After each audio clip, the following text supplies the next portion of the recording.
Olá, nós estamos muito animados hoje para nossa conversa, onde a gente vai estar abrindo a nossa caixinha de memórias sobre o nosso namoro. Tá preparado, Subirá? Com certeza. O tempo do namoro, experiências, princípios, vai ser ótimo.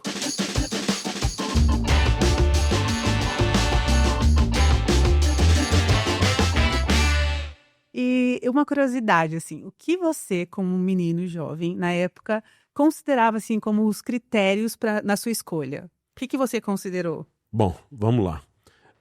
Eu sou parte de uma geração que os pais não falavam muito sobre o assunto, como hoje a gente tem o privilégio de poder conversar com os nossos filhos. Mas eu já conhecia a determinação bíblica, né, de que não se deve colocar em julgo desigual.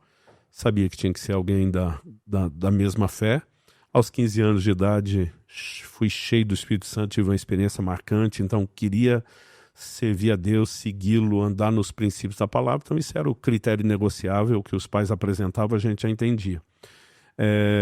A gente não tinha muita orientação sobre essas questões ligadas à escolha, que eu também quero falar aqui um pouquinho hoje, mas uma dica assim que meus pais costumavam dar, meu pai falava mais sobre isso até, observe como a menina trata os pais. Essa é uma boa dica. Se ela honra pai e mãe, respeita, trata bem, vai tratar bem você. Se não fizer isso com os pais, não vai tratar bem você, né? Mas a gente, mesmo naquele afã, naquele anseio de agradar a Deus, às vezes tinha inclinação de espiritualizar demais, né? Às vezes ficava pensando assim, e depois que a nossa vida se resolve, a gente esquece a ansiedade que aquilo gerava, né? E às vezes eu olho para os solteiros e falo, gente, não dá nem para recriminá-los, porque a gente foi igualzinho. Mas às vezes a gente até esquece aquele dilema, né? De com quem será que eu vou, né, me casar. A gente, com aquele entendimento, o casamento é algo sério, né? Não é algo para tentar, né? O plano e o propósito de Deus é deixar ao homem seu pai e sua mãe, se unirá à sua mulher. Poxa, relacionamento com pai e mãe, a gente bota ali no mais profundo, significativo nível de relacionamento que a gente tem. Quer dizer, para deixar pai e mãe, o cônjuge tem que ocupar um lugar de importância, de prioridade. Não é só a ideia de, vai cortar o cordão umbilical. Então, a gente sabia, poxa, não é para ficar tentando, não tem test drive, não tem... A Bíblia apresenta o casamento como uma aliança, como algo sério. Então, às vezes a gente ficava assim, orando quase como se Deus tivesse que fazer tudo, né? Mas não entendia muito os critérios da escolha.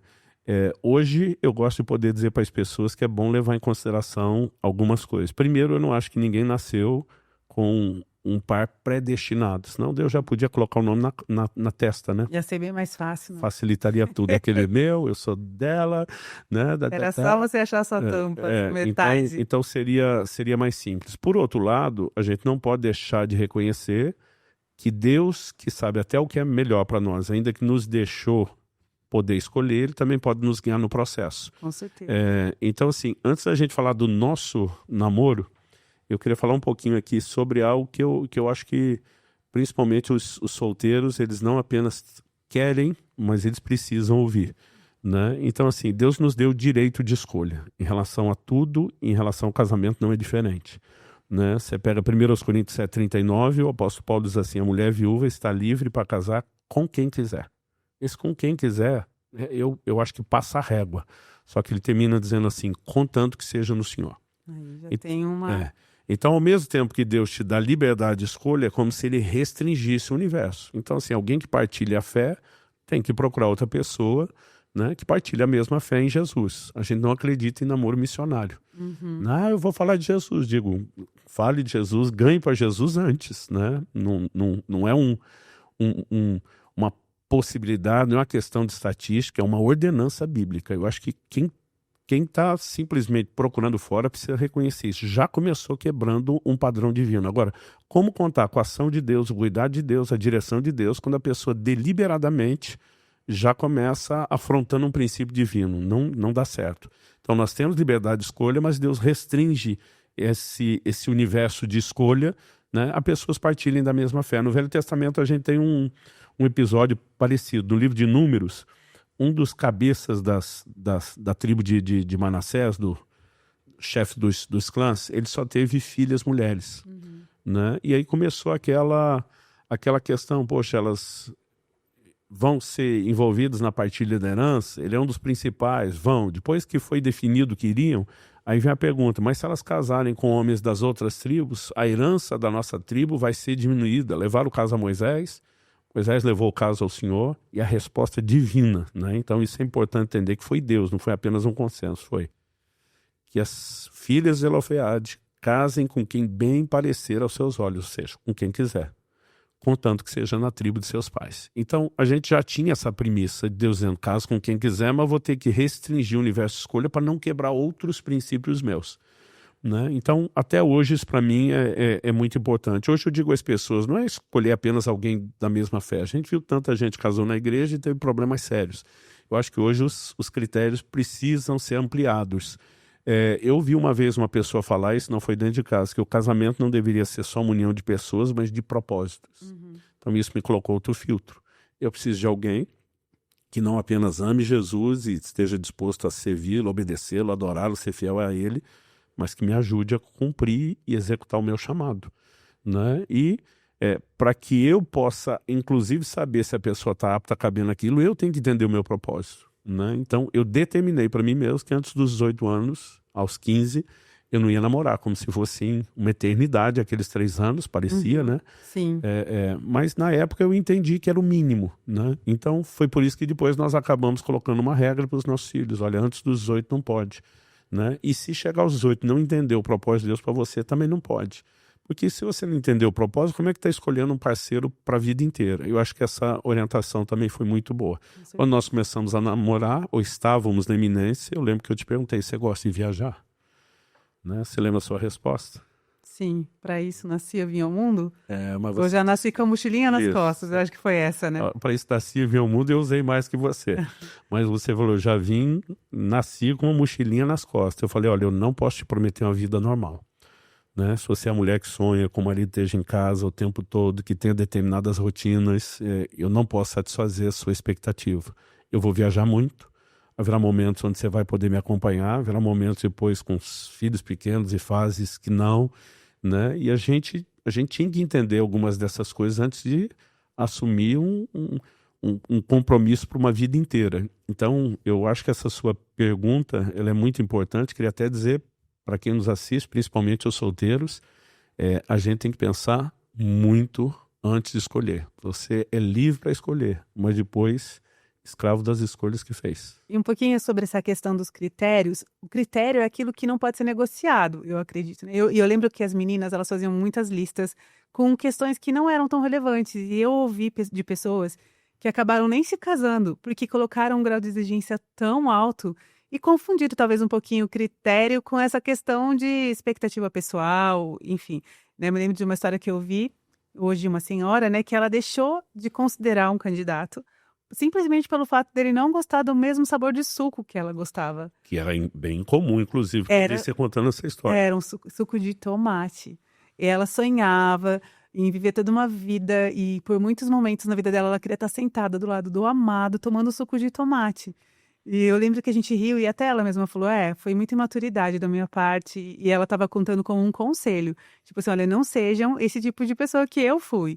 Tão exigente e colocando coisas que na somatória ali da vivência, né, entre um casal, elas não são relevantes assim, né? Sim, até porque a pessoa pode tomar o suco de tomate dela o resto da vida. O outro não é obrigado a beber junto, ele nunca necessariamente teria esse oposto. Né? Pois poderia estar sentadinha vendo o pôr do sol, tomando sucos diferentes. Existe aquela fase de fantasia onde a gente projeta demais alguém que se encaixe no que a gente quer. E se a gente não regular essa expectativa, o casamento vai ter problema cedo, né? E agora um pouquinho, como foi então o nosso namoro, né? Vamos lá lembrar como é que foi essa fase pra gente.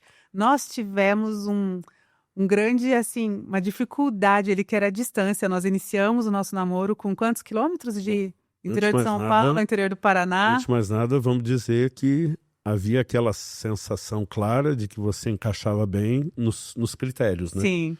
Então, eu também, né? Eu considerei os critérios de ser um homem de Deus, de ser trabalhador, de honrar aos pais. Eu também tinha essa dica comigo de ver bem como você tratava a sua família. Eu tinha aprendido isso, então eu fiquei bem observando, e a gente conversava. Eu também conheci teu irmão. A bênção dos pais. A Né? bênção dos Então, pais. Primeira vez que você foi em casa, eu acho que levou no máximo meia hora. A hora que você distraiu, não estava olhando, meu pai olhou para mim e deu o sinalzinho do joia, tipo, tá aprovado. Né? Eu tinha tido 2 namoros, ou um namoro e uma tentativa de namoro antes, e isso nunca tinha acontecido. Né? Não era algo habitual do meu pai. Mas naquela hora, para mim, isso era parte daquilo que você chama da sinfonia de sims. Né? Então, havia uma série de questões acontecendo. Quando nós ainda iniciamos aquele período, vamos lembrar, gente, que a expressão namoro e o que nós hoje chamamos de namoro na definição prática, não só a expressão, não tem na Bíblia. É verdade. Né? Então, naquela época, as pessoas noivavam e casavam. Né? O noivado não dependia dessa ideia romântica hollywoodiana de olhei, meu coração foi despedaçado, aconteceu. Borboletas voando. Voando. E alguns acham que isso é assassinar o romantismo, mas na verdade eles tentam viver uma fantasia que não vai ser perpetuada e preservada em lugar nenhum. Isso malemar funciona em filme. É verdade. Né? Então, assim, as pessoas tinham um entendimento. Né? Quando a Bíblia diz, marido, amem as suas esposas, é uma ordem. Amar é uma escolha.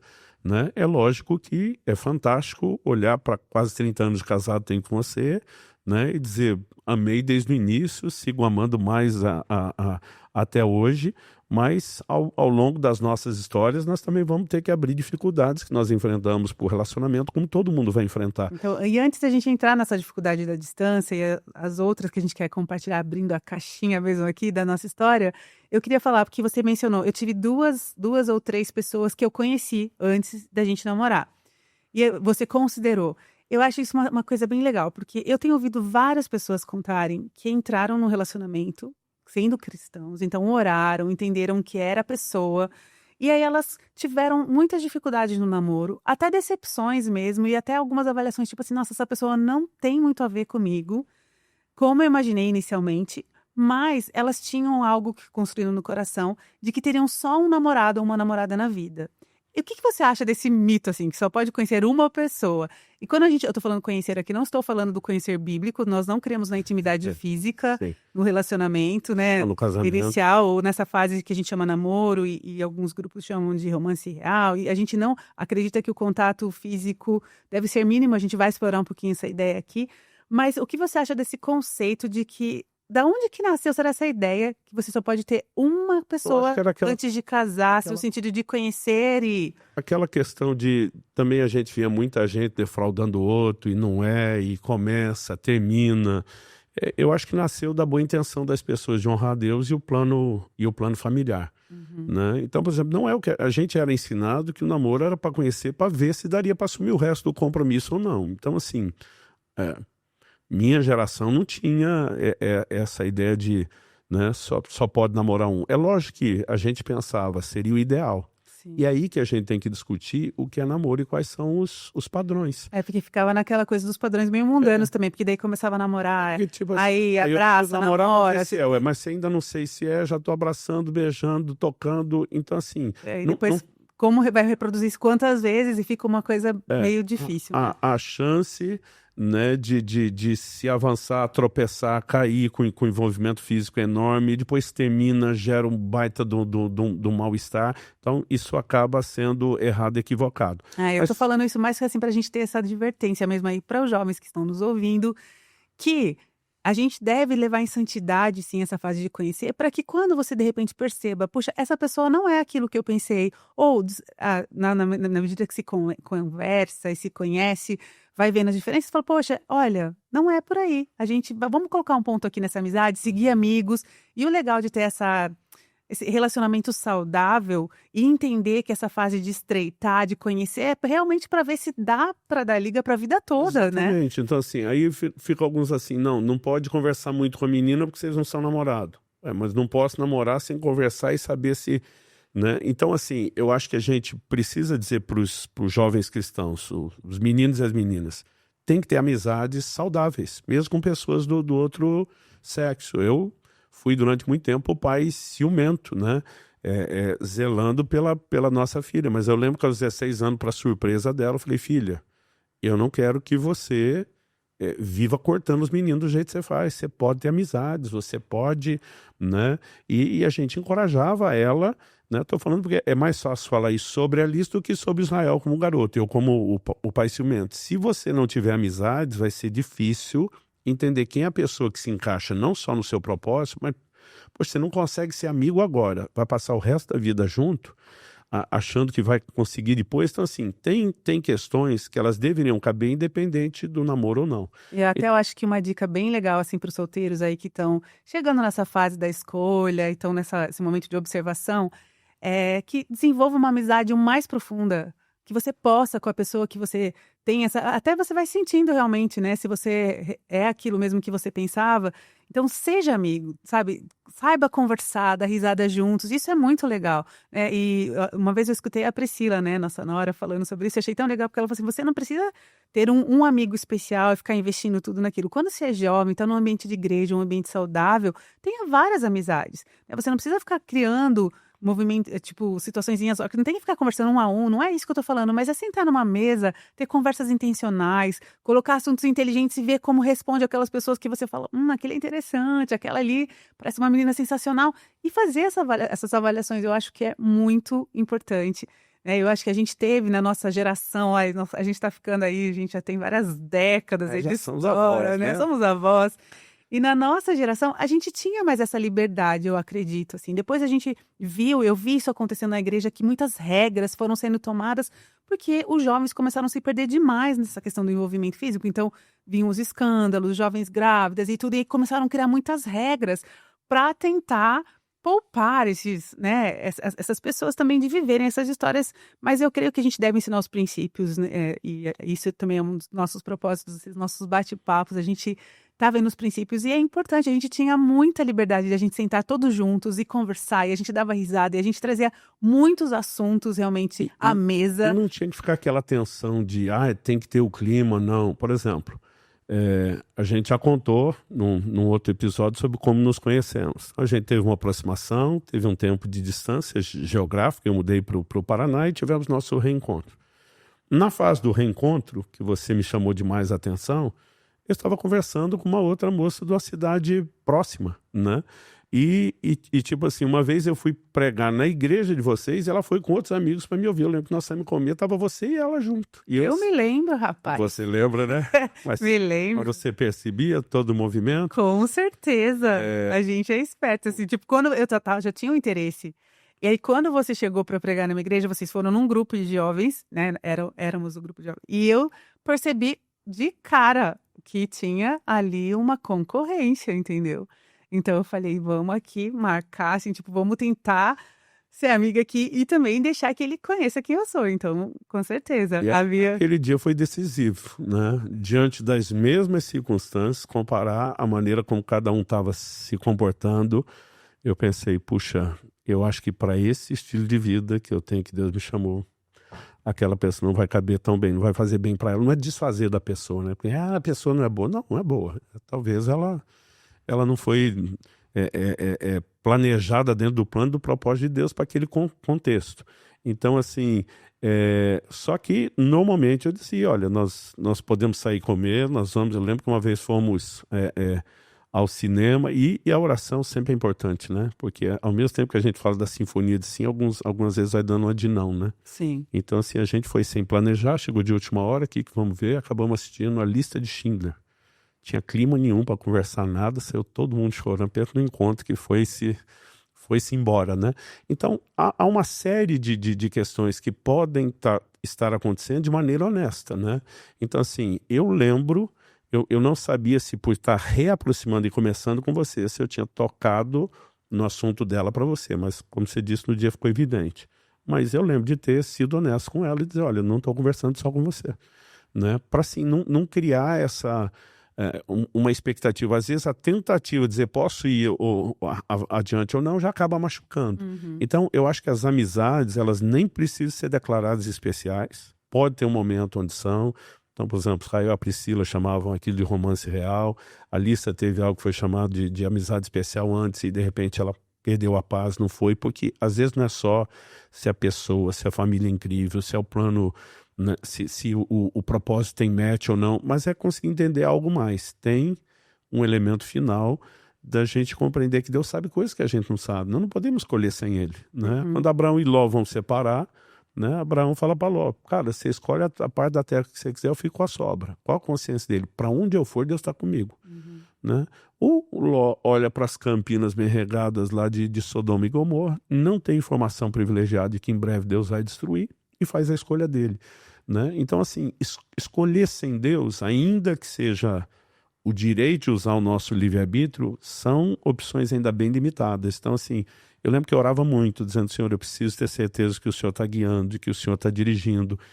E haviam situações, por exemplo, a gente já estava namorando, e você falava de estudar em Bauru. Era um tipo de curso que, para mim, não sustentava o propósito, né? Eram questões que iam ser difícil manter o relacionamento, e eu lembro que eu coloquei firme diante de Deus. Falei, Senhor, eu não posso falar, eu não posso induzi-la, mas se ela escolher esse caminho para mim, terminou. Não vejo como ser compatível isso. Né? Então, assim, não precisa criar aquele desgaste, porque tem gente que pressiona, manipula o outro para escolher, que lá na frente depois vai também se arrepender disso. Então, eu acho que pode ser mais leve. Quando eu olho para trás, eu vejo que mesmo que a gente não tinha a luz e o entendimento que temos hoje, pelo menos acho que assim, aqueles critérios básicos importantes a gente tinha bem consolidado dentro da gente, e isso foi muito bom, muito importante. E agora vamos então para as dificuldades que a gente teve, né? A distância. Eu me lembro que foi uma fase bem importante também, apesar de a gente ter saudade, ter vontade de fazer os programas que as pessoas que estavam nessa fase faziam, de poder ir ao cinema juntos e estar com os amigos, mesmo em programas, estar nos mesmos lugares, né? A gente tinha aí não sei quantos quilômetros, 800 talvez, quilômetros que nos separavam. 700, né? 700 quilômetros que nos separavam, e a gente aproveitou essa fase para a gente trocar cartas, que na época também o telefonema era caro, não tinha internet como hoje, que as Eu pessoas acho que a andavam gente falava poucas vezes na semana, e eu lembro que era sempre depois da meia-noite, né? Tinha o Sim. tal do interurbano. que ficava mais barato depois da meia-noite. Porque assim, tinha menos demanda e de alguma forma a companhia telefônica colocava tarifas menores para tentar desafogar um horário, empurrar outro, não sei. E não que a gente era pobre, a gente era desprovido de riqueza no momento, Muito né? desprovido de riquezas. E aí eu lembro que eram poucas vezes. E vou dizer, a gente era feliz. Muito feliz. O tempo todo eu falo isso para quem reclama de não ter. Eu digo, gente, não é só a questão de contentamento, é saber valorizar uma série de coisas, onde, né, desde a gente brincava na rua, inventava brinquedo, você não depende de certas coisas que as pessoas acreditam hoje para ser feliz. Então Com a certeza. gente se virava com aquilo. Era difícil a saudade e a distância. Hoje a gente entende que mesmo num período desse, onde tem que se conhecer, mas não pode exagerar na proximidade, eu acho que para nós foi uma proteção. Sim. Né? Eu lembro que as nossas cartas, elas eram muito extensas, assim, e isso nos permitiu nos conhecer, porque a gente tratava de muitos assuntos escrevendo, e a gente tem as cartas até hoje, que é muito gostoso também, que nos permitiam, assim, nos revelar um ao outro também, através das cartas, e aí tá tudo documentado, né? A gente pode ainda vir aqui e falar, olha, mas foi o que você falou, no parágrafo 3º da carta número 54. Eu lendo uma carta, você mostrou que dizia, se você não souber cozinhar, não tem problema, a gente come fora. Isso não é o mais importante. Fico pensando, a gente conversava cada coisa, algumas eram interessantes, né? As outras eu ficava pensando, ou era falta de assunto, ou era falta de maturidade, de experiência mesmo. Mas tudo era parte de algo bem divertido. E aí a gente venceu essa fase aí da distância, você visitou poucas vezes, eu fui poucas vezes também para Guarapava, né? Sim, mas a parte boa está tudo documentado, como você disse. Recentemente, há poucos anos, em relação ao tempo que nós estamos juntos, eu lembro que você falou assim, você sabia exatamente para onde ia, em termos de senso de direção e propósito, né? Porque ela falou assim, olha, mesmo que não entendesse o timing, como seriam os processos, tudo que nós estamos vivendo hoje eram coisas que você já... Nas primeiras cartas, na verdade, eu fui pegar as caixas para mostrar, a Alissa estava com algumas amigas que são muito preciosas pra gente, amigos, são filhas de amigos nossos, né, que estavam lá em casa, e a Alissa falou, mãe, mostra para elas, né, a sua caixa de cartas. E eu fui buscar, e eu falei, aqui tava mais ou menos na ordem, a gente começou aqui, eu fui pegando, e ela falou, deixa a gente ver, a gente pode ver? Eu falei, pode. Rendeu bullying. Né? Exatamente, porque a carta começava, Shalom Adonai. E aí elas riram demais, elas: "Como assim que vocês começam uma carta Shalom Adonai?" Era a saudação famosa da época, ela fala em hebraico. Falar em hebraico. E aí eu lembro que eu falei: "Não, vocês podem ler, porque nossas cartas realmente, né, o teor Eram delas crentes. eram bem crentes, a gente enchia de texto Irmã Kelly, bíblico, graça e paz, graça e sejam paz, irmão multiplicadas. Luciano". Exatamente. Foi muito legal, porque daí eu falei: "Ó, essa aqui vocês querem ler essa?" Foram as primeiras, e elas começaram a ler. E eu fiquei emocionada, porque eram cartas longas, né, eu falei que eu fui me apaixonar por um escritor, e aí como eu não conseguia escrever o mesmo tanto, eu enchia de desenho, porque essa arte eu domino, né, de Sim, desenhar. sim. Então eu lembro que para tentar, porque a gente numerava as páginas e você me mandava 13, eu falava: "Gente, eu tenho que mandar com a 13 também, pelo Dá para menos 13". perceber que na competição, porque vinha 14. É, aí depois você escrevia 14 e falava: "Nossa, vou ter que desenhar mais". E ele escrevia todas as páginas e eu ficava ali, fazia colagens, fazia coisas criativas para dar o número de páginas. Mas eu lembro que na medida que elas foram lendo, era um teor muito edificante, porque a gente compartilhava das coisas que nós estávamos provando também em Deus.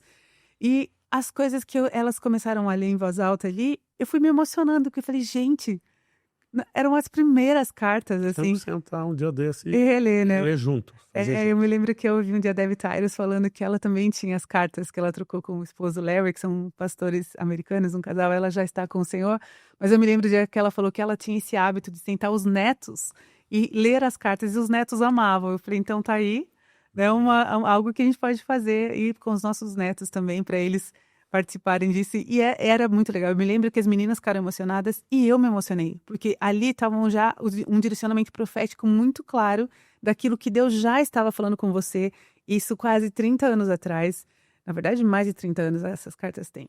E nós estamos vivendo coisas que estavam escritas ali hoje, e tem algumas que a gente ainda vai viver, e uma boa parte nós vivemos no decorrer daqueles anos, então, muito especial. E essa parte eu acho que foi muito interessante, apesar da saudade, era gostosa, porque a gente foi se conhecendo assim, tinha essa proteção, né, porque quando o casal também está muito pertinho, ele tem que lidar com todas essas situações de colocar os limites, de respeitá-los e saber. Apesar que, assim, na época o conselho, o pastor Francisco já está com o senhor, que foi um grande mentor para mim, né? Eu dizia para ele: puxa, Francisco, o ruim de namorar à distância, assim, é carta, telefonema, é frio, a gente se vê pouco, tem pouco contato. E eu lembro que na época ele falou: meu amigo, se vê uma vez por mês, se não der uma beijadinha, esse negócio vai morrer. E ele era um homem sério, santo, né? Então, assim, a gente não tinha nenhuma doutrina, não tinha nada, mas tinha preocupações, queríamos um namoro em pureza. Aliás, quando tornamos pública a história de que nossos 2 filhos resolveram ter namoro sem beijo e beijar a partir do altar, gerou crítica de alguns. A gente nunca trabalhou isso com nenhuma exigência que nós fizemos a eles, nem a ninguém, né? E, aliás, nós dissemos aos nossos filhos quando escolheram isso: olha, eu lembro de ter dito para eles: eu beijei muito sua mãe, né? Mas aquilo que a gente começou para tentar manter vivo uma coisa que estava à distância, teve um momento em que você mudou para Guarapuava antes do casamento, para já ir adiantando o ano de faculdade.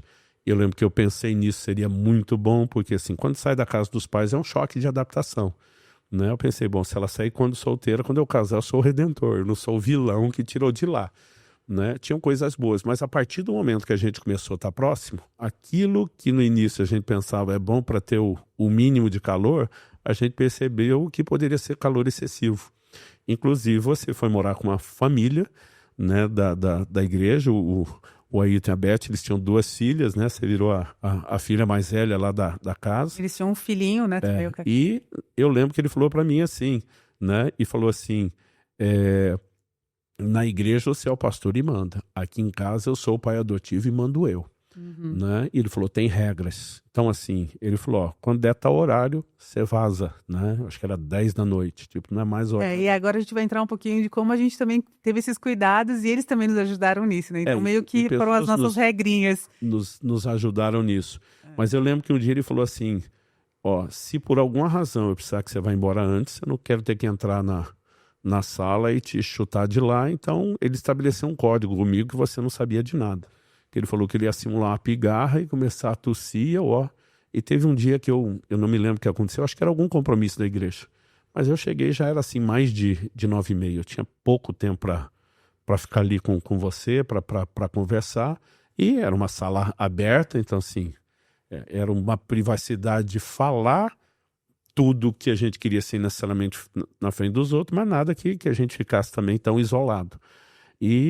Mas assim, fazia 10, 15 minutos que eu tinha chegado, e ele começou com a pigarra, com a tosse, e eu lembro, falei para você, preciso ir, acabou de chegar, não, amanhã a gente conversa, depois eu te explico. Você ficou assim, meio sem saber, eu chateado, porque a gente esperava o dia inteiro para aquele momento junto, aquilo durou tão pouco, e aí no dia seguinte eu meio que fui tirar satisfação. Falei, amigo, o que aconteceu? Eu mal cheguei.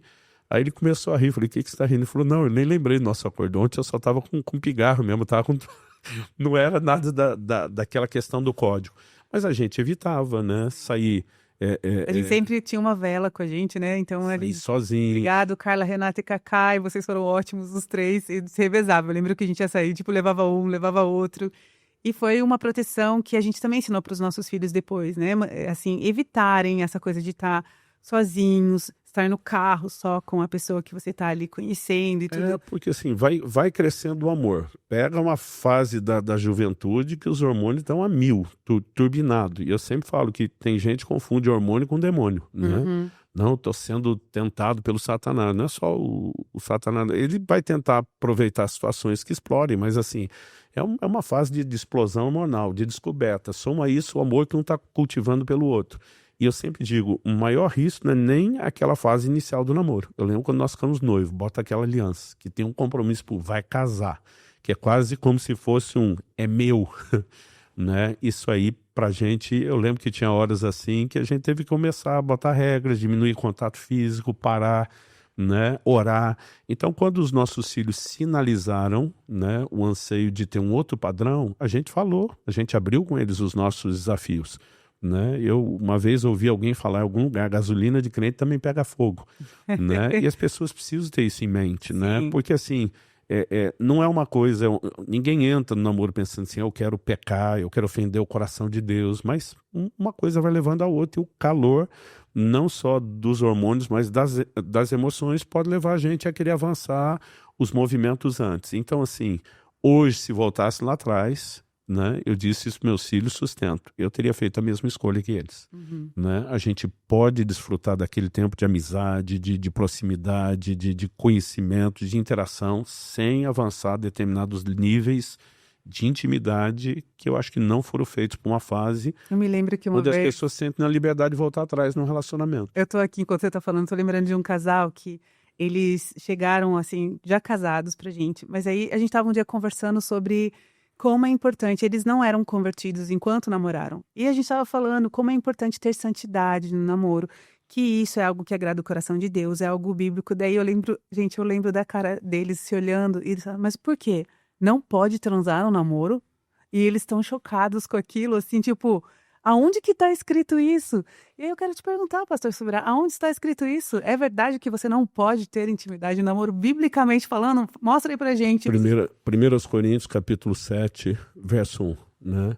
O apóstolo Paulo, ele sinaliza com toda clareza, e diz, cada homem tem a sua própria esposa, cada mulher o seu próprio marido, né? Ele diz, por causa da imoralidade, né? E ele deixa claro que o sexo é uma bênção, uma dádiva de Deus. Na nossa doutrina bíblica não é só para procriação de filhos, como a Igreja Romana durante séculos vem ensinando, a ponto de ser contra método anticoncepcional, o que nós não somos, né? Porque o apóstolo Paulo fala de uma frequência que não é só para a criação de filhos, né? Diz que o marido tem que pagar a mulher o que lhe é devido, a mulher ao marido igualmente.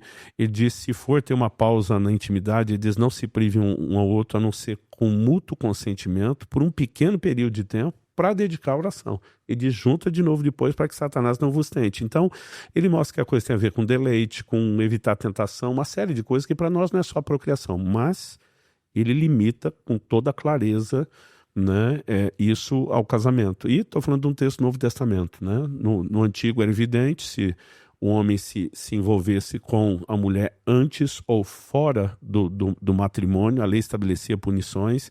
Então, ele classifica por causa da imoralidade toda relação sexual fora do casamento. Entre solteiros sempre se chamou isso fornicação, né? Quando alguém deixa a aliança de exclusividade com se envolve com outro, a Bíblia classifica de adultério. mas é uma bênção, uma dádiva de Deus para o casamento, né? Então, assim, graças a Deus a gente conseguiu casar dentro do padrão bíblico, chegar até o fim, dizer, vamos Sim. aguardar a nossa hora, né? Mas hoje, honestamente, eu não teria brincado com fogo a ponto de ter que parar e orar, como muitas vezes nós fizemos. E a gente fica muito feliz que os nossos filhos tomaram essa decisão de deixar os limites, assim, tipo, de esse contato físico para depois. Eu vejo que algumas pessoas falam, mas como eu vou saber se funciona, se a gente tem química, se a gente nunca testou nessa fase? E quando as outras coisas acontecem, Mas quando existe tendo admiração, contato ou não, a química apreço, estava lá. tava lá. Exatamente. Você sente que você tem apreço, que a outra pessoa mexe com você, e você não precisa praticar tudo para ver que funciona ou não. Né? Eu me lembro de algumas histórias até que falava, mas é porque a gente escutou histórias de pessoas que depois se revelaram, sabe, desinteressadas nessa área, isso foi um problema na frente. As pessoas podem mudar de várias formas. Você não tem como justificar que você vai fazer uma prática para garantir algo lá na frente, porque aquela mesma pessoa fogosa no namoro pode se transformar em uma pessoa muito indiferente depois. Então, isso não justifica, né? Eu acho que realmente você dizer sim para uma pessoa é você dar um salto de fé, porque você vai acreditar naquilo que as pessoas... E tem pessoas que, infelizmente, elas não conseguem sustentar aquilo que elas prometeram, ou elas não se tempo de dedicam... convívio, ele mostra muita coisa. É porque, assim, às vezes as pessoas nem querem enxergar. É verdade. Quantas vezes nós já vimos gente estar namorando que você vai trazer advertência? Cuidado. Esse comportamento é sinal de gente que é abusiva, que é agressiva. Não, não, não. A pessoa não ouve ninguém. Quando casa e quer separar, porque a pessoa... Aí você fala assim, cara, você foi advertido, mas eu não enxergava. Eu digo, o problema é seu. Agora você realmente tem literalmente um problema que é seu e não é meu, né? Porque a Bíblia trata o casamento como uma aliança, vamos lembrar disso, gente, né? Então, assim, é melhor ter muita cautela antes de entrar na aliança do que entrar depressa e querer voltar. Quando você olha Josué 9 e 10, Josué faz uma aliança com os gibeonitas. E eles enganaram o Josué e os líderes de Israel. Nós somos de um lugar distante. Não era, eram vizinhos. Deus tinha dito, não faça aliança com os povos da terra. Só que assim, apesar de eles terem enganado Josué e os líderes, a Bíblia diz que eles não consultaram o Senhor, né? Então, a gente não pode escolher baseado só naquilo que vê e uma avaliação meramente natural. Tem que consultar Deus, tem que orar, tem que buscar a direção de Deus, tem que pedir confirmações. E as pessoas, elas, basicamente assim, elas não estão naquele modo que Jesus estava orando, seja feito não a minha, mas a sua vontade, tipo assim, a sua é melhor do que a minha, né? Nós ouvimos da pastora Andréia uma vez, uma pessoa que falou assim, se Deus quiser, ele há de querer, né? Quem diz assim, ele tem que querer o que eu quero, né? Então, assim, curioso é que depois de descobrir que foi enganado, né, Josué ouve Deus dizer, agora você tem que sustentar a aliança. E, mais curioso ainda, é interessante notar que quando Josué decide lutar pela aliança e socorrer os gibeonitas, é que Deus faz parar sol, chover pedra, né? O que nos mostra que alguém que luta pela aliança, ainda que não tenha feito a melhor escolha, ainda vai contar com o favor de Deus para preservar o com o qual não se brinca. Né? É lógico que há exceções. Mas a gente quer deixar aqui uma advertência. Você que nos ouve, homem e mulher. Se você está num relacionamento de namoro, amizade especial, corte, enfim, que você preste atenção nas bandeiras vermelhas aí, nos sinais que estão à sua volta, né? Então, se o homem é abusivo, se ele já... assim, eu sempre falo para as meninas que me perguntam, eu falo, olha, se você casaria com ele, se ele piorasse um pouquinho do que ele é hoje, do que você já conhece, se ele piorasse um pouquinho ainda, fosse um pouquinho mais teimoso, você ainda casaria? Porque, às vezes, as pessoas... E vai piorar. E vai piorar um pouquinho. Então, assim, as pessoas, às vezes, elas falam, não, ele é ruim hoje, mas ele vai, eu vou ajudar ele. Eu vou melhorá-lo. Eu vou moldá-lo. Eu vou moldá-lo, vai dar certo. Então, assim, corre. E homem, você tá vendo a mulher, ela é desequilibrada, você não consegue lidar, você não consegue entender, ela é muito difícil lidar. As mulheres, normalmente, são super fáceis de lidar. Brincadeira. A gente não é muito. Mas, né, existem aquele limite. Culpa mais o hormônio do que o demônio. Exatamente, né? Então, as mulheres têm todas aquelas variações e TPM, mas existem algumas coisas que estão ali dentro das coisas... Você já conhece a tua mãe, a tua irmã, a tua prima, você já sabe que existe um padrão ali que, ok. Mas às vezes é muito fora daquele comum. A pessoa é muito desequilibrada, muito difícil, muito melindrosa. Então, para você também, menino, corre, mas corre longe, né? E você aproveite essa fase realmente de conhecer, de estreitar, para se expor. E é legal também o casal não se privar muito de viver algumas situações diferentes. Então, falar sobre finanças, falar sobre as coisas, ver como a pessoa reage, né? Tem que ter alegria no Fusca e no carro melhorzinho, tem que ter, porque às vezes a vida, a gente não sabe como ela vai ser. E você tem que ter ao seu lado alguém que vá suportar. A gente já começou desprovido de riqueza e talvez isso nos ajudou bastante também, porque a gente já veio de um contexto que a gente sabia ser feliz no pouco, né? E a gente sabia também batalhar pelas nossas E coisas, tinha, porque desde muito cedo você e eu trabalhamos. e tinha um chamado para se dedicar ao ministério. Então, assim, eu não ia passar a vida correndo atrás de recurso financeiro, né? Se tivesse alguém que almejasse, e Uhum. não quer dizer que a pessoa está errada, que almejasse muita coisa nessa construção, eu pensava, não é a melhor companheira, né? Por quê? Dentro de mim era claro, eu não vou viver, mesmo que eu tenha condições e o potencial de gerar, eu não vou viver em função disso. A gente não sabia as reviravoltas que nossa vida poderia passar a sofrer, mas as expectativas sempre foram surpreendidas para melhor, porque como você disse, o ruim é quando elas são para pior, porque a gente não tem controle de tudo na vida. Então, tem certas questões, né? E quando eu falei daquela vez que você e outra pessoa estava junto, essa foi uma das principais coisas que me chamaram a atenção, era que a sua, o padrão de simplicidade que eu tinha muito mais match com você do que da outra pessoa. Isso não faz dela uma pessoa errada, Uhum. né? No jeito de ser, mas certamente não fazia dela a melhor candidata para mim. Exatamente, é bom saber considerar isso. Então, no nosso período de namoro, E eu para que ela. a soma foi 1 ano namorando, certo? Depois noivamos e em 6 meses nos casamos. Então, a somatória deu 1 ano e meio. Mas você E, acertou as datas, né, meu amor? você Normalmente viu? diz que o homem é que esquece, né? Olha aí. Mas eu, Aqui na nossa história, quem é ruim 14, de data sou eu. 14 de maio de 1994, Começamos a formalizamos o namoro. namorar. 14 de maio, com um ano de Em namoro, 95, nós noivamos. vamos Às margens do Rio Jordão, em em Guarapuava. Arapuava, não Israel. E E aí, depois 6 meses, então, depois começo de novembro, casamos. nós nos casamos. E também queria falar um pouquinho sobre isso, né? O período que é ideal para namoro. Existe um período que é ideal, que você deveria Olha, manter? Como que fica? Como que você pensa quando a sobre isso? gente realmente formalizou e começou, depois de conversar, de orar, de buscar Deus, eu, por mim, eu teria namorado, noivado, casado com você em 6 meses. Mas, primeiro, não achava que isso necessariamente seria um bom exemplo para todo mundo, porque nem todo mundo tem o mesmo nível de convicção, mas às vezes quer usar a velocidade com que você fez de uma forma que vire padrão.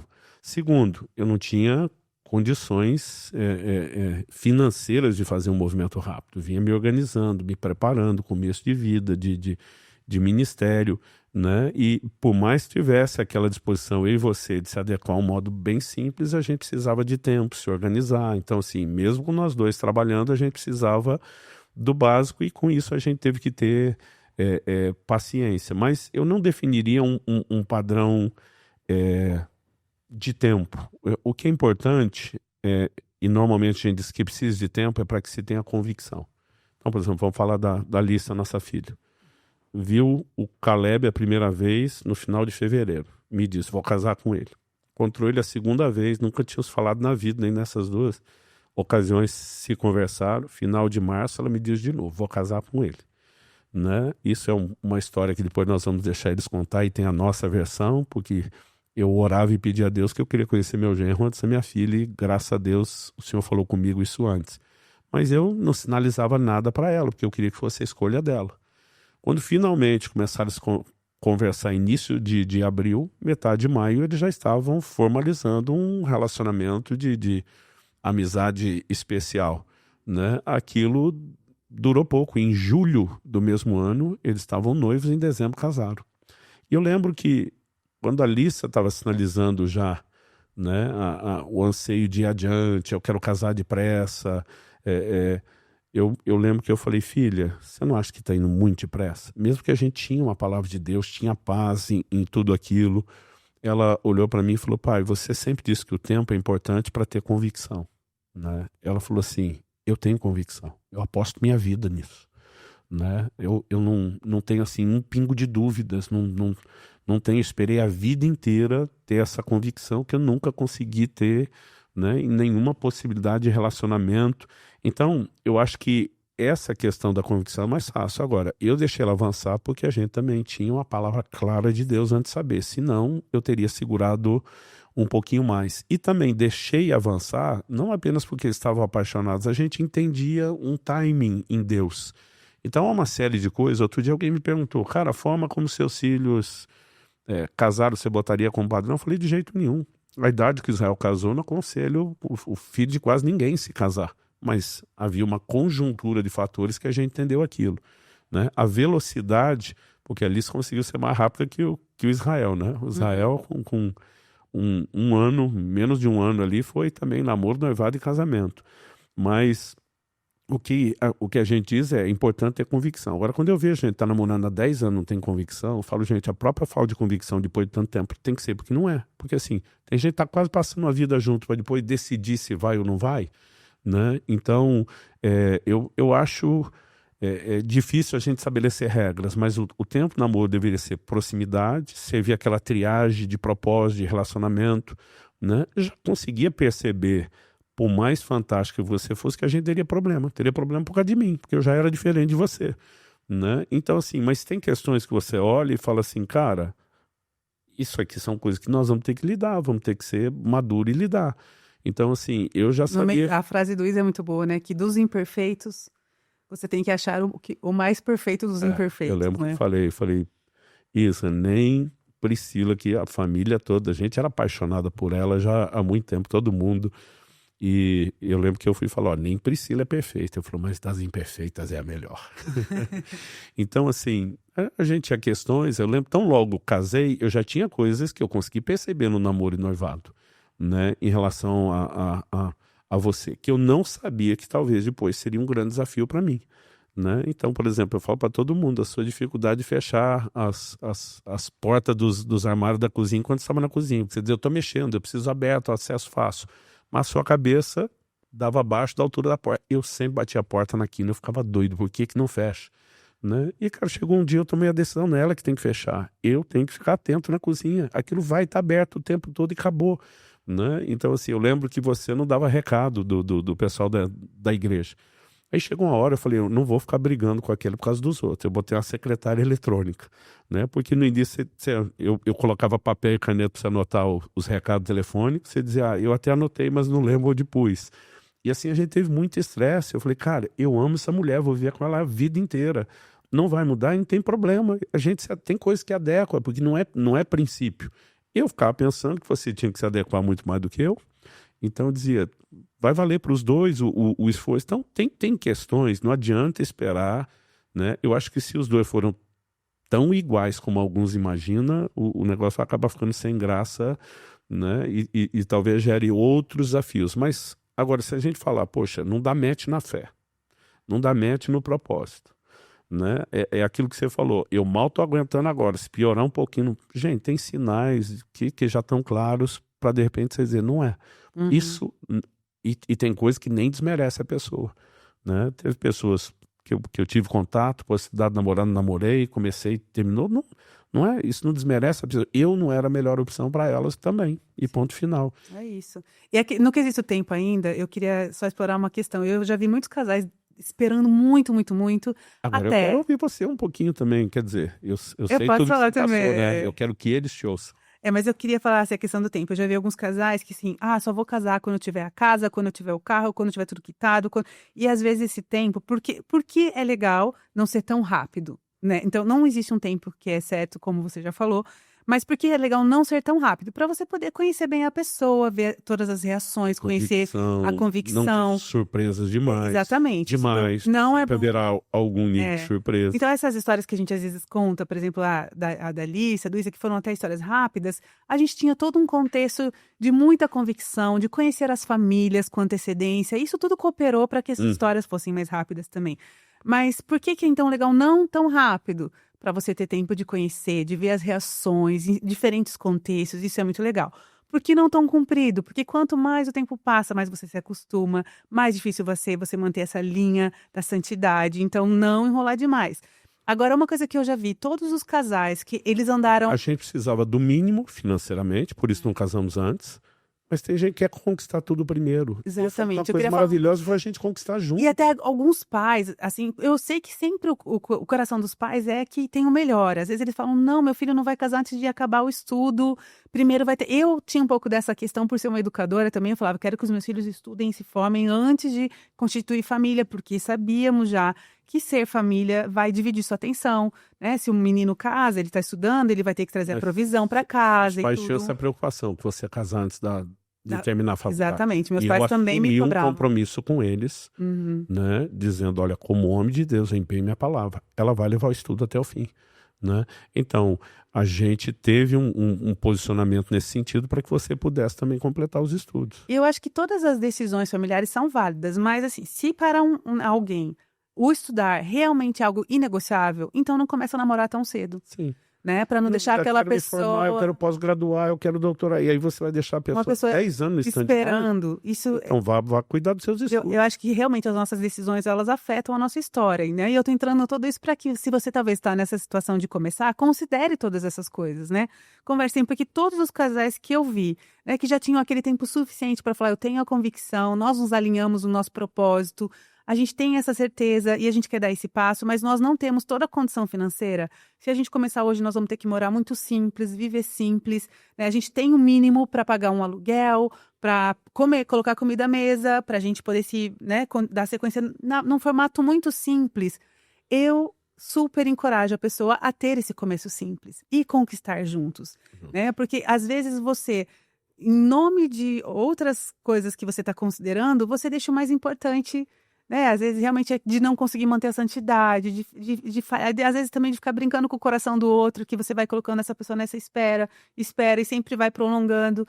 Então é só um conselho também e algo para você considerar já nas conversas alguém que e quer tudo. tirar filho de outra pessoa de casa que tem um alto padrão, precisa pensar muito, né? Porque assim, nós vamos construir junto. Uma coisa é eu e você, que a gente começou sem quase nada, mas não era muito diferente do que foi a vida inteira. Exatamente. Né? Agora, eu lembro que a fase final da adolescência da Lissa, a gente já estava, depois de décadas plantando, na época a gente já estava começando a colher. E a gente teve condições de fazer muita coisa boa pela Lissa, materialmente, que a gente escolheu não fazer. E eu dizia, cara, eu não posso dificultar a vida desse rapaz que vai chegar sem grana. Né? Então, assim, a gente pode segurar esses recursos, abençoá-lo até depois de casado, mas não precisa gerar um choque de adaptação no início.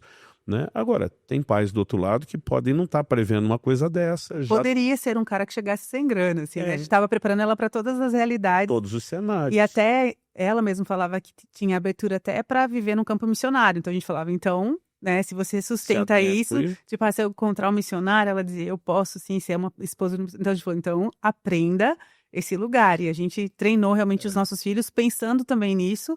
A gente, na medida que eles cresciam, mas ao mesmo tempo que a gente dá o conselho de construir junto, eu acho que as pessoas têm que ter um bom senso. Vai tirar uma pessoa de um alto padrão, gente, o choque vai ser absurdo. Né? Então, assim, se tem convicção que essa pessoa do alto padrão realmente é a pessoa, aí às vezes vai valer a pena construir um pouco mais, esperar um pouco mais, para prover aquele padrão mínimo para aquela pessoa, né? Então, assim, e tudo tem que ser conversado, né? Porque às vezes o rapaz está do lado de cá achando que ela quer aquilo e para a pessoa do outro lado lá, a moça que veio do alto padrão, o tesouro é ele. Né? E ela de repente ela diz, não, eu já tive essas coisas boas aqui o tempo todo, que eu quero agora sua companhia. Então tudo tem que ser conversado, né? E bem esclarecido e planejado. Estamos falando da perspectiva cristã, de que não se brinca com o casamento, não se vive como casado sem ser, evidentemente, para quem crê na palavra de Deus como a gente. É isso mesmo. E tem o que você gostaria que eu falasse do meu ponto de vista? As surpresas suas, porque você me conhece no púlpito, vê o homem de Deus destilando Bíblia, movendo nos dons, mas começa a relacionar, descobre alguém. Eu me considerava sempre perseverante. Você deu um outro rótulo para esse teimoso, né? Quem é teimoso com alvos, com meta de vida, com opinião no dia a dia. Você teve que lidar com questões logo cedo de perceber um temperamento forte. Como que era? Algumas dessas coisas te geravam dúvida, não? Abre a caixa preta aí para nós. Então, o meu temperamento, né, para quem entende um pouquinho dos temperamentos, eu sou mais fleumática. Eu só tenho um lado sanguíneo também, bem falante, bem vibrante, alegre. Mas na época que nós começamos a nos relacionar, eu era muito mais fleumática, mais quieta, mais. Certo, na época eu era bem mais sanguíneo do que colérico, É eu me verdade. tornei. É. E quando nós começamos a. Eu sempre, tipo, eu acho que aquela questão da frase dos opostos se atraem é bem verdade, porque eu, sendo um pouco mais quieta, eu tinha um lado bagunceira do meu sanguíneo que se manifestava eventualmente, mas normalmente mais tranquila, mais calada. E eu sempre admirei pessoas que eram mais fortes. Eu queria, o seu perfil me atraía, era o que eu queria. Eu queria um homem resoluto, que, sabe, tomasse as decisões. Eu queria um homem que fosse forte, que fosse um pai também que soubesse se impor. Então a gente Imaginava que conversava. seria tão forte. Eu conheci você e você já tinha essas características bem marcantes. Uma coisa que foi muito legal de me relacionar com você desde o início é que você sempre foi muito sincero, muito genuíno. Assim, desde as primeiras cartas, as primeiras conversas, você falava: olha, eu sou isso, eu sou chamado por Deus, eu vou viver o ministério. Para mim, não importa se tiver dificuldade financeira, se estiver faltando tudo, eu vou me manter naquilo que Deus me chamou para fazer. E é importante que você saiba disso, porque talvez isso vai te custar. E você jogou isso na mesa muito claro, Várias vezes. várias vezes. Assim, eu nunca jamais poderia falar que eu amarrei meu jegue sem saber o postinho que foi, assim, porque você deixou muito clara a proposta de vida pra gente viver juntos. Você falou, você aceita essa aventura junto? A gente dizer sim para Deus. No meu coração eu já amava muito Jesus. Eu já tinha muito esse desejo de viver para Ele. Então eu encontrei em você uma resposta de oração de um homem também que estava disposto a dar um sim muito grande e intenso para Deus. E eu estava muito, assim, realmente encorajada a mergulhar nisso tudo. E também o seu lado, que você, esse lado mais colérico, mas assim, você sempre colocou, que eu acho muito cruel com casais que contam que no namoro uma das partes apresentou uma versão muito diferente da real. Eu acho isso péssimo, eu acho isso não cristão, sabe? Eu acho isso ruim. E não foi o nosso caso. Você me conheceu também nas minhas dificuldades, às vezes de poder expressar uma opinião, mas assim, realmente de me abrir. E você sempre me encoraja muito a falar aquilo que eu sentia, aquilo que eu pensava, e foi trabalhoso para você, que era uma pessoa que falava com tanta facilidade. E eu acho que conhecê-lo não me assustou. E, né, eu vi, às vezes, o seu lado intenso. Às vezes eu até brincava, falava, é um ofertante compulsivo, sabe? Porque você sempre foi muito radical em responder a Deus, mas isso foi desde E sempre. você também soube ser honesto. Eu lembro que antes de casar, um dia a gente tava conversando e você falou assim, ó, pensa num vaso de porcelana chinesa, daqueles assim, mas bem fininho e frágil. E você foi descrevendo, eu consegui pensar bem. Falei, sim, pensei, e aí? E você falou assim, essa sou eu. Cuida o que você vai fazer com esse vaso quando levar para casa. Uau, aquele negócio me deixou dias assim, pensando. A gente tinha essa liberdade de conversar, mas não houve choques para você. Eu acho que sim, mas eram choques Não que estou eu falando do também. casamento. Não, Casamento do a gente namoro. Não, convive. tinha choques às vezes que eu falava assim, tipo, às vezes quando você ficava mais intenso, mais apaixonado por alguma coisa, eu falava, gente, ele defende o que ele acredita com unhas, dentes, braços, pernas, ele abraça aquilo e ele vai com tudo. E às vezes, porque eu era diferente, também meu pai era uma pessoa muito passiva. Quem era a pessoa mais forte no relacionamento dos meus pais era minha mãe. Então, às vezes, eu falava, nossa, é um contraste da figura de homem que eu conheço, porque o meu pai era mais tranquilo.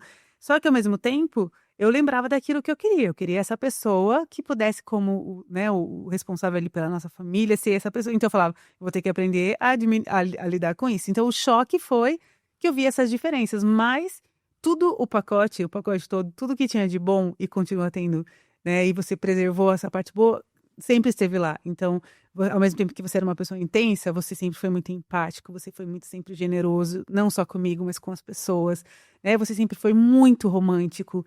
Então, tinha aquele lado que às vezes você era mais incisivo, mais duro para falar o que você cria, ou inflexível em algumas coisas que eram as suas convicções. E para mim, assim, eu conhecendo ela, eu tinha uma parte que eu falava, vou ter que, tipo, aqui vai ter que ser, realmente vou ter que saber lidar com isso aqui. Mas eu falava, que bom ter uma pessoa com tanta clareza daquilo que ela acredita, daquilo que ela espera.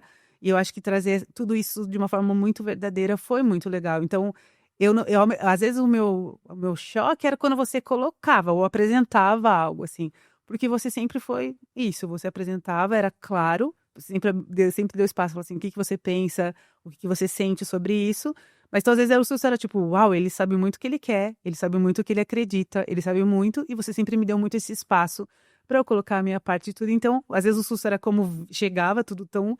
Mas sempre foi muito fácil porque você sempre teve esse lado amoroso também, esse lado de considerar o que eu sempre... Eu te via espiritualmente, eu te via às vezes muito... eu te via à frente, porque você já tinha tido muito mais experiências com Deus, mas eu acho que você foi muito paciente, generoso para sempre me dar a mão, sabe? E me encorajar a viver as mesmas coisas e ser paciente, assim como eu tive que ser paciente com algumas questões suas emocionais, que você às vezes tinha mais dificuldade de ser empático, ou de ser um pouquinho mais, esperar um pouquinho mais, e ser mais paciente, eu pude te dar a mão e puxar para esse lado. Você pôde me dar a mão e me puxar para as coisas que me assustavam, que às vezes era um ato mais intenso de fé, ou uma decisão um pouco mais radical em algumas coisas. O tal do trocar figurinhas. Então, Bom, assim, ao mesmo tempo que eu acho que todas as vezes que você se depara com características de alguém que são conflitantes com as suas ou diferente das suas, é um pouco assustador você falar, uau, será que eu vou dar conta de lidar com essa parte diferente? Mas duas pessoas iguais deve ser também meio, não sei, eu fico imaginando, né? Se a gente fosse igual, porque se eu casasse com uma pessoa muito parecida comigo, eu ia ter vivido muito menos do que eu vivi, porque eu sou muito calma, serena, tranquila. Assim, as minhas ambições, até nas coisas de Deus, assim, são aquela coisa, tipo, quero seguir fiel até o fim, mas você sempre falava, tem coisas mais profundas, tem coisas melhores, então foi muito legal. Só que ao mesmo tempo que essas diferenças são empolgantes nesse sentido de te levar a provar coisas diferentes do que você provaria sozinho, a parte ruim são os conflitos que essas mesmas diferenças às vezes vão ter. Porque você fala, pode ter aquele dia que você queria, tudo que você queria era só outra pessoa tomando suco de tomate com você, sendo muito parecido. E a pessoa te traz um cupuaçu, entendeu? E fala, dá um gole aí, cara, hoje é só cupuaçu. E você fala, poxa, mas cupuaçu, eu gosto de outra coisa. Então, tem esses dois lados. Mas eu acho que a gente sempre se deu muito bem nesse sentido. Era assustador, mas era assim, com uma emoção legal de ver as coisas diferentes. E às vezes, sim, sofrido, porque tinha que você se apertar um pouquinho para caber naquilo ali, assim como você teve que fazer muitos exercícios para caber em alguns lugarzinhos, para me entender, para ter paciência. E isso você vai começando a conhecer desde o namoro já essas, e é importante você ser o mais real possível, né? A moça não andar só de escova, deixa o cabelo natural fluir, põe para fora os cachos, o que tem aí, coloca, mostra, né? De repente você é uma pessoa que faz os cachos porque o teu cabelo é liso demais, deixa o liso aparecer, mostra quem você é. O rapaz, é importante mostrar quem é também de verdade no namoro, porque é muito cruel você fingir ser uma pessoa que você não é, e eu louvo a Deus porque nós somos muito autênticos. Né? E a gente pôde vivenciar essa fase de uma forma muito especial. Eu amo a minha caixa de cartas, eu amo tudo que a gente pôde trocar em Deus também, que eu acho que o namoro cristão tem que ter isso. Eu acho que uma das coisas que a gente sempre cultivou e seguiu para a nossa vida toda foi falar das coisas de Deus juntos, e o nosso coração de busca, assim, motivando um ao outro sempre conhecer mais o Senhor, porque isso é o que nos une até hoje, que nos aproxima, que nos faz sempre querer ser a nossa versão melhor. Então, eu acho que... Eu não sei se você tem mais alguma coisa que você gostaria que eu falasse da minha perspectiva. Sobre essas questões de ajustes, nós vamos esperar. Estamos construindo como nos conhecemos, namoro. Quando entrar no casamento, nós vamos tratar de muitos desses ajustes, desafios, ajustes que passamos. Mas nesse momento lembrando que a nossa ideia, além de atender um pedido de muita gente e contarmos mais nossas histórias, é sempre usar isso como uma oportunidade de transbordar princípios bíblicos que nos norteiam, né? Nós não somos perfeitos, mas a gente entende que tem vivido algo em Deus que funcionou, né? A gente ama o projeto de Deus para a família, a ponto de ficar gritando viva a família, não só no sentido de que ela tem que ser celebrada, mas vivida no modelo de Deus. Mas nesse momento que nós gravamos, é o ano que nós vamos completar 30 anos de casado, né? Com o namoro e noivado já passamos disso. E minha gratidão a Deus, né, é olhar para trás e dizer, não há um momento sequer em que eu me arrependa de ter casado com você, de ter vivido, dizer coraçãozinho para você, tudo o que a gente tem vivido junto, né, e de alguma forma poder pregar sobre casamento, não apenas ensinando os princípios que nós aplicamos, praticamos, mas poder de alguma forma também demonstrar o quão funcional isso foi. A ponto de ouvir nossos filhos dizendo, nós queremos casar cedo. Várias vezes eu lembro que um dia você olhou para eles e falou, nós fizemos alguma coisa errada, tipo, estão querendo vazar daqui. Eles disseram, não. Vocês nos fizeram acreditar que isso é bom, que vale a pena, e nós queremos, né, viver isso o mais rápido possível também. Então, vê-los bem casados hoje, também vivendo de uma uma forma exemplar o casamento, enche o nosso coração de gratidão e a gente espera que de alguma forma essas histórias ajudem, principalmente quem, diferente do meu background, não nasceu num lar cristão, talvez não veio com um modelo de família funcional, que isso possa servir de referência, não E eu só... queria aqui deixar que teve algumas literaturas que me ajudaram bastante a ter uma visão legal sobre essa fase, que foi Amo Você, do Jaime Camp. Também a gente tem uma literatura que os nossos filhos a gente recomendou para eles, que é Namorar Sem Errar, do Luiz Magalhães, uma literatura Uma jornada de escolha, publicado agora, na época não era, pelo orvalho.com, né? São 10 critérios falando sobre namoro, recomendo demais essa leitura, que podem te ajudar a avaliar, essa é a melhor escolha ou não, né? Ele constrói em cima de histórias e princípios bíblicos 10 tópicos no checklist lá, para ter certeza, e nossos filhos não só estudaram o livro, como aplicaram o checklist na época da escolha deles, né? Você tem mais alguma recomendação? Tinha mais um que estava na minha cabeça que eu li, que eu li, que foi muito bom também. Em termos de literatura, para a fase de namoro. Tem um também da Editora Vida, que é Limites para o Namoro, que eu super recomendo, é uma literatura muito legal. E tem mais algum que você lembra? Eu lembro do Amo Você, do Jaime Camp, eu me lembro de ter lido que tinha mais um que também foi muito legal. Tem um livro de autoria do Derek Prince, eu acho que ele foi publicado pela Graça Editorial. O original em inglês é God is a Matchmaker, Deus é um cupido, né? Mas ele foi traduzido como Deus forma casais. Ao mesmo tempo que ele vai contar a experiência de 2 casamentos, porque ele ficou viúvo, e como Deus os dirigiu nas 2 questões, ele ensina muito sobre família. E eu acho que é o tipo de coisa que desperta muito os jovens a entender. Temos liberdade de escolha, temos, mas precisamos nos submeter a Deus. Eu acho que isso é algo para a gente trabalhar mais adiante depois, mas assim, um dos fatores mais marcantes em toda a nossa vida familiar, desde o namoro, casamento, criação de filhos, tem sido submeter-se à orientação e direção do Espírito Santo. A gente vai contar muita história de como a gente acertou com os filhos, e não é porque a gente sabia mais do que os outros, é porque a gente se submeteu àquele que sabe tudo, né? Que pode nos dirigir. E essa direção não precisa ser uma coisa tão mística e espetacular como os outros acham, ela se traduz de uma forma mais simples do que parece. Esse livro também na época me gerou muita inspiração e fé em relação a isso. Eu acho que por hoje está bom. Vai ter muita história para contar em muito episódio, tentando despertar as pessoas a poder dizer a mesma coisa que a gente, que é viva a família. Um projeto que merece ser vivido e celebrado. É isso. Deus abençoe. Deus abençoe.